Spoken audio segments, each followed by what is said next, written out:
Finally विभिन्न लिक्स रुमरपछि तपाईहरुमध्ये धेरैजसो साथीहरूले वेट गरेर बस्नु भएको मोबाइल र नेपालकै नम्बर 1 ब्रान्ड Xiaomi आफ्नो Redmi Note 11 सिरिजको दुईवटा मोबाइललाई नेपाली बजारमा लन्च गरिसकेको छ।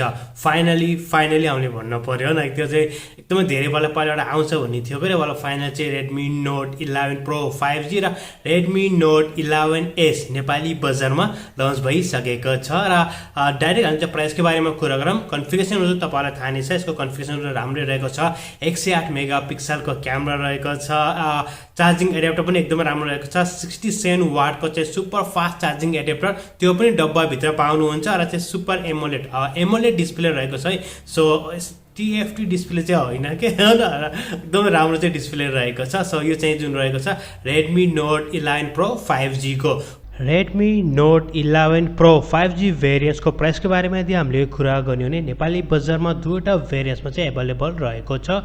6GB र 128GB स्टोरेजवालालाई नेपाली बजारमा चाहिँ 37,000 रुपियाँमा उनीहरूले लन्च गरेको छ, जुन चाहिँ हल्का चाहिँ मलाई महँगो लागिरहेको छ। तपाईँलाई के कस्तो लाग्छ?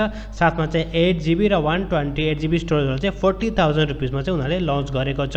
टु बी अनेस्ट मैले भन्ने हो भने चाहिँ 6GB र 128GB स्टोरेजवाला चाहिँ राम्रै नै रहेको छ। तपाईँलाई चाहिँ के कस्तो लाग्छ न? गेमरहरूको लागि पनि चाहिँ एकदमै राम्रो रहेको छ, चाहिँ लिक्विड कुलिङ टेक्नोलोजीहरु पनि रहेको छ र बाँकी चाहिँ तपाईलाई के कस्तो लाग्छ कमेन्ट सेक्सनमा चाहिँ कमेन्ट गर्न सक्नुहुनेछ।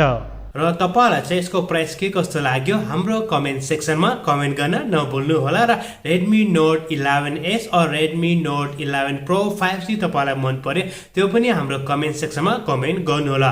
अब हामीले कुरा गरौँ यिनको चाहिँ हल्का जुन चाहिँ यिनको चाहिँ सेटिङको बारेमा। एकजुल चाहिँ यिनको बारेमा हामीले अलरेडी भिडियो पनि बनाइसकेका छौं, भए पनि दुई चारवटा कुराहरु गर्ने हुन्छ। यिनको स्पेशलिटी हामीले हाइलाइटको कुरा गर्ने हो भने यिनको डिस्प्ले र क्यामेरा रहेको छ। क्यामेरा चाहिँ बब्बल छ। 108 मेगापिक्सलको यिनको चाहिँ मेन क्यामेरा रहेको छ। 16 मेगापिक्सलको यिनको सेल्फी क्यामेरा रहेको छ र बाँकी त 8 मेगापिक्सल त्यस्तै के गर्ने हो न।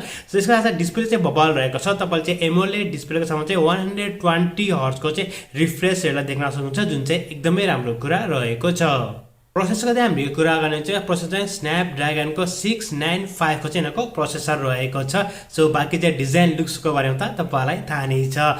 यदि हामी यिनको क्यामेराको कुरा गर्ने चाहिँ क्यामेरा चाहिँ बब्बल रहेको छ, जुन मैले तपाईलाई भने, तर यसमा चाहिँ तपाईले 4K भिडियो चाहिँ रेकर्ड गर्न सक्नुहुन्न। 1080p को भिडियोलाई 30 fps मा तपाईले चाहिँ क्याप्चर गर्न सक्नुहुन्छ। त्यो चाहिँ मलाई कस्तो लाग्यो किन यो चाहिँ लक गरेको 4K सम्म दिएको भए चाहिँ बब्बल हुने थियो। त चाहिँ तपाईले जस्ट 1080p को भिडियो चाहिँ क्याप्चर गर्न सक्नुहुन्छ दुवैबाट, क्यामेराबाट सेल्फीबाट र चाहिँ यिनीहरूको मेन क्यामेराबाट पनि। ब्याट्री डिपार्टमेन्टको चाहिँ हामीले कुरा गर्ने हो भने ब्याट्री पनि एकदमै राम्रो रहेको छ। 5000 mAh को ब्याट्री ब्याकअपको साथमा तपाईहरु चाहिँ 67 वाटको चाहिँ टर्बो चार्जिङ पनि पाउनुहुन्छ र बेस पावर भनेको चाहिँ चार्जिङ एडाप्टर चाहिँ डब्बा भित्र रहेको छ हैन। स्यामसङको जस्तो हैन कि तपाईले चाहिँ चार्जिङ एडाप्टर बाहिरबाट किन्नु पनि सामसङले गरिरहेको छ नि। सो तपाईले त्यसमा चाहिँ पाउनुहुन्छ। डबल स्टुडियो स्पिकर पनि यसमा रहेको छ, जुन चाहिँ एकदमै राम्रो कुरा। तपाईले चाहिँ यसमा चाहिँ साउन्ड टेक्नोलोजी पनि एकदमै राम्रो देख्न सक्नुहुनेछ। साथमा 3.5mm को हेडसेट ज्याक पनि रहेको छ। हाई रेस अडियो टेक्नोलोजी पनि सर्टिफिकेट पाइसकेको छ। र यदि हामीले सेक्युरिटी फिचरको कुरा गर्ने चाहिँ रेगुलर र नर्मलको साथमा चाहिँ तपाईले चाहिँ फेस अनलक सिस्टम र तपाईले यसमा चाहिँ साइड फिंगरप्रिन्टलाई पनि देख्न सक्नुहुनेछ। सो यसमा सबै कुरा चाहिँ रहेको छ। अपरेटिङ सिस्टममा चाहिँ हामीले कुरा गर्ने चाहिँ Android 11 रहेको छ, बट उनीहरुले चाहिँ अपडेट चाहिँ दिन्छ भन्ने कुरा पनि आएको छ। सो Android 11 अनि MIUI उनीहरुको चाहिँ 13 मा चाहिँ बेस रहेको छ। सो ओभरअल हामीले चाहिँ एकदमै राम्रो चाहिँ मोबाइल रहेको छ। तपाईलाई चाहिँ के कस्तो लाग्छ हाम्रो कमेन्ट सेक्सनमा चाहिँ कमेन्ट गर्नु होला। प्राइस तपाईलाई के कस्तो लाग्यो त्यो पनि तपाईले चाहिँ कमेन्ट गर्न सक्नुहुनेछ। अनि आई होप दैट तपाईलाई आजको भिडियो मन पर्यो होला।